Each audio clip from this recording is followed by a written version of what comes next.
السلام عليكم ورحمة الله وبركاته دمان قيارته soo dhawaada waa mar kale iyo barnaamij kale barnaamijkeena maanta insha Allah taala waxa uu ka koobnaan doonaa dhowr qodob oo ku saabsan arrimaha soo galootiga iyo immigrationka arrimahan ayaa waxaan ku eegi doonaa insha Allah taala dadka soo galootiga ah ee cusub waxa ay ka damacsan yihiin maamulka Donald Trump sidoo kale waxaan eegi doonaa dadka iyagu waayay sharciyadii dalkan Mareykanka ay ku joogeen iyo warqadihii shaqada waxa kale oo eegi doonaa dadka already ama horaanba u qaatay dhalashada ee citizenship ka haysta waxa ay ka damacsan yihiin iyo waxa maxkamadaha ay ka yiraahdeen iyo khubarada xagga immigrationka haddii aad nagu cusubtahay subscribe to the channel hadda hore noola joogtay like and share the video waan ka mahadcelinaya sidoo kale facebookeena follow da dhac ku sii insha Allah aan ku bilaabay waxa dardar gelin xoog leh ku socda barnaamijka madaxweyne Trump iyo xirtiisa ay ku wadaan rabaan inay sharciga kaga noqdaan dad fara badan oo soo galooti ah gaar ahaan dadkii soo galay xilligii Joe Biden marka waxa ilaa iyo hadeer systemkii dalka ay ku joogeen ee warqadii shaqada ee work permit-ka iyo programkii ka difaacayay in dalka laga tarxiilo inta dalkoodii uu xal looga helayo oo nabad ay ka dhacayso waxa waayay sharciyadaas 1.6 milyan oo qof ama 1,600,000 oo kun oo qof ayaa waxa ay waayeen legal statuskii dalkan Mareykanka ay ku joogeen numberkaas ee number culus ah waxaana u badan yahay numberkaas 600 oo kun oo Venezuelan ah ayaa waxa ay waayeen TPS programkii marka waxaan eegi doonaa insha Allah taala markii qofka laga qaato sharciga waxa ay ku andacoonayaan qolyahan ninka hadda xukuma oo kale immigrationka wuxuu ku doodayaa haddii sharciyadii ku shaqaysanaysay aad weysay dadka taxpayer-ka ah oo cashuurta bixiya dalka Mareykanka ma aha in adiga ay biil ku siiyaan oo guri iyo meel aad degto ay ku siiyaan sababtoo ah ma shaqaysatid wax lacag oo ku soo galana mala ayuu ku doodayaa marka taas ayaa waxay fududeynaysaa buu leeyahay dadka haddii lagala noqdo TPS programka in horay laga tarxiilo arrinkan ayay ku doodayaan iyaga laakiin waana sababta ay dadka ugala noqdeen viisooyinka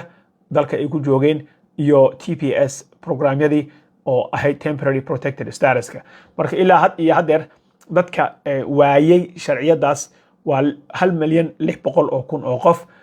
605,000 oo Venezuela ay ka yimaadeen Haiti 330,000 oo qof ayaa ka yimi wadanka Honduras waxa ka yimi 5,51,200 Afghanistan 8,000 baa meeshaas ku weysay Nepal 7,000 baa ku weysay Cameroon 4,920 qof ayaa waayay sharciyada ay ku joogeen dalka oo TPS ka ahaa Ethiopia waxa weynaysa baa la yiri 4,540 qof wadanka Myanmar waxa weynaysa 3,670 Nicaragua oo kale waxa weynaysa 2,900 South Sudan 210 qof ayaa iyagana sharciyadan weyn doona ama waayaba already oo dalalkooda lagala laabtayba sharciyadii ay ku joogeen dalka oo ka ilaalinaysay in ICE ay tarxiisho oo ka tarxiisho dalka marka dadkan waxa ku soo xigi doona oo uu ka dhacaya haddii Ilaahay idmo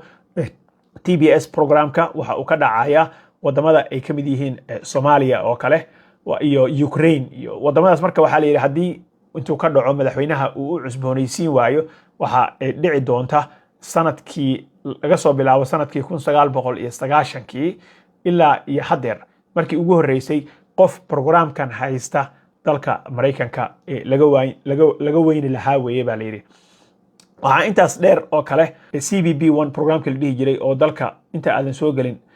appointmentiga ballanta lagu soo sameeysan jiray inta aad darbiga ka soo boodin hadhowna qof immigration officer ah aad kula kulmaysay xuduuda adoo informationkaaga waxaaga la hayo kaas ayaa waxa ay u bedeleen oo ay ka dhigeen in qofka uu isku tarxiili karo haddii uu rabo dalka Mareykanka in uu rajo ka qabo inuu mar ku soo laabto CBP1kii programkii ahaa ama app-kii waxa ay ka dhigeen mid dib ugu laabasho ah self deportation ada istarxiilayo app-ka ka soo apply gareynaysa baa la yiri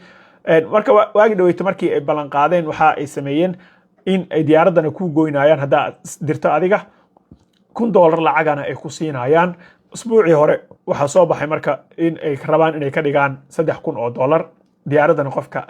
laga bixin doono laakiin arrinka isaga ah uma shaqeyn sababtoo ah waxayba ay la yihiin dad far badan oo hadda isticmaala programka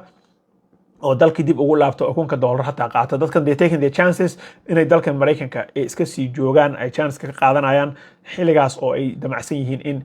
madaxweyne Trump markuu tago xaaladan xal loo heli doono tan kale oo ay hadda ka shaqeynayeen oo usbuucan soo baxday oo la isku haysto waxa weeye in dadka asylumka sugayo ama dadka sugayo magangelyo doonka oo applicationada ay u xareysan yihiin ayaa waxa ay bilaabeen in ay asylumkii dedejiyaan ma aha inay sharci ku siinayaan waxa ay soo saareen qorshe ah qofka horta muxuu asylum u qaataa ama magangelyo doon uu u qaataa wuxuu u qaataa bay yiraahdeen cabsi uu ka qabo dalkiisii hooyo in lagu dhibaateeyo marka waxaan ka shaqaynaynaa bay yiraahdeen in wadamo kale aan dhiil la soo galno qorshe aan ka soo dhaadhacsiino dadka Afrikaanka oo kale dhiilkan waxaa qaatay wadanka Uganda oo kale marka waxay yiraahdeen dadkii sugayay maxkamadaha marka oo xilliga dheer sugi lahaa dhowr sano ay qaadan lahayd oo laga yaababa in xilliga Trump uu dhaafo waxa ay soo saareen in wadamo kale la geyn karo Supreme Courtiga ama maxkamadda dalka Mareykanka ugu sareysana warkaas waa ay gaarsiiyeen wayna ka ogolaatay waa dhaweyto problemka haystay wuxuu ahaa inay helaan wadamo qaabilayo dadkaas oo haddii dalkoodii ka cabsanayaan dalkan kale magangelyo doon ahaan in loo geyn karo so Afrikaanka ama East Africa Uganda ayaa dhiilkaas qaadatay programkaas marka waxa ay rabaan in ay ka kansalaan dadka asylumka sugayo oo sharciyada warqadda kumeelgaarka warqadda shaqada haysta iyo oo social security iyo nidaamkii dalkan kaga sii shaqaysan lahaa inta judge uu go'aan ka gaarayo dadkii sugayay oo dhan waxa ay rabaan in ay maaragtay badda ku daraan oo ay isticmaalaan sharci iyaga ay soo saarteen maadaama bay leeyihiin waddankaagii hooyo aan lagugu celinaynin waddan kale oo magangelyo ku siinayo baa lagu geynaya so dad fara badan ayaa arrinkan isaga natiisa ku joogay TPS programka ka mid ahaa waxa ka mid ahaa dadka asylumka sugayo programkaas halkaas ayaan kaga gudbi doonaa insha Allah taala haddii aan kan kale u gudbo dadka dhalashada qaatay ee citizenska ah oo already la dhaariyay oo shahaadadoodii haysta oo baasaboorka Mareykanka haysta ayay iyagana u soo jeensadeen dadkan ayaa waxa ay ku sheegeen asbuucii la soo dhaafay in ay ka damacsan yihiin in bishiiba waa bishii 100 ilaa 200 oo qof sharciyada in lagala laabto oo case-kooda review lagu sameeyo oo dib u eegis lagu sameeyo maxkamadaha iyo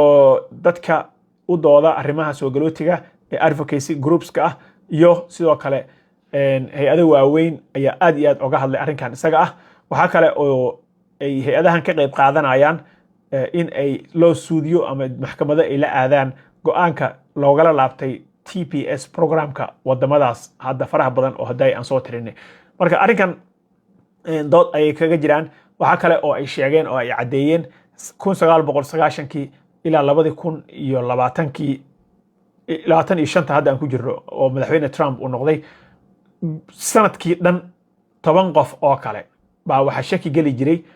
dhalashada ay qaateen sida ay ku qaateen iyo in lagala laabto iyo in dib u eegis lagu sameeyo faylalkooda ayaa dhici jirtay marka in ay ka soo guuraan 10 qof sanadkii maybe ama labadii sanaba oo ay u soo guuraan 100 ilaa 200 oo qof in caseskoda dib loo eego in sida ay ku qaateen ma been bay sheegeen ma waxba iska daba marsana ma arrimo oo waxa ay ku daba jiraan dadka ay sida sheegeen ay ka shakisan yihiin in ay si qalada wax ku qaateen bay yiraahdeen laakiin waxa meesha dhici doonta xarun weyn oo ay fureen oo ay ugu talagaleen in dib u eegis loogu sameeyo application kasto oo green card ah iyo application kasto oo citizen ah oo dadka gaarka ah waliba 19 wadan bay si gaar ah isha ugu hayaan Soomaaliya waa kamid waana sababta arrinkan aan u soo qaatay waxa kale oo ugu dambeyn qodobka aan ku soo koobayo waxa waaye programkii ahaa loo tariga green cardka totally waa la kansalay programkaas Trump uu kansalay maadaama ninkii dadka ku dilay jaamacadda Brown University oo professorkana ku dilay jaamacadda MIT uu ku soo galay dalkan programkan diversity visa la yiraahdo bakhtiyaar nasiibka ahaa ee loo tariga waa programkaas isagana uu kansalay waa la joojiyay marka programkaas wuxuu raacayaa programkii qaxootiga refugeeska oo uu kansalay executive order ka soo saaray programkan TPS ka hadda wadamada uu kala laabanayo faraha badan already 10 buu kala laabtay 3-4 kalena waa u dhiman tahay Soomaaliya ay ka mid tahay marka uu ka dhaco January inaan loo cusboonaysiinin programkaasna wuxuu raacayaa CBB 1kii aan ka soo sheekaynay oo aabka ahaa oo isna laga dhigay mid isku tarxiilo kanna hadda diversity visa oo programkii lotteryga isagana totally wuu kansalay marka 2026 2025 dadkii imaan lahaa 2025 2026 dadkii imaan lahaa bul Allah siiyo ay baa cunay sheekadoodii saas ayuu ka dhigay madaxweyne Trump marka insha Allah taala wax kasta oo ka soo kordha arrimaha immigrationka iyo howlaha Wassalaamu calaykum waraxmatullaahi wabarakaatuh.